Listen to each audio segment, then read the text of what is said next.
Andito na naman tayo sa nagbabagang showbiz.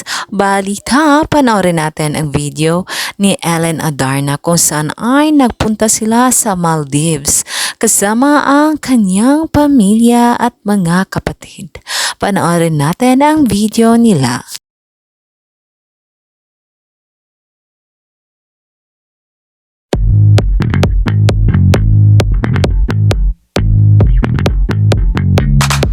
Nag-upload si Ellen Adarna sa kanyang IG story kung saan binahagi niya sa kanyang mga fans ang mga naganap sa kanyang buhay.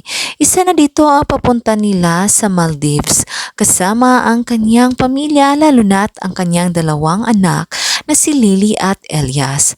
At ibinahagi nga ni Ellen na nakaya niyang dalhin ang dalawang bata na laging umiiyak at dala din ang mga bagahe nila at ipinakita din ni Ellen sa kanyang mukha na nagkaroon siya ng bruise o pasa. At marami ding nagtanong kung saan ito nakuha ni Ellen Adarna. Sa mga pictures ni Ellen ay talagang dalagang dalaga talaga siyang tingnan na para bang wala pang anak. Panoorin natin ang kabuuan na nasabing video nila Ellen at huwag kalimutang maglagay ng iyong komento sa video na ito.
Thank you sa panonood sa nasabing video nila Ellen Adarna. And for more showbiz updates, don't forget to like, subscribe, and share.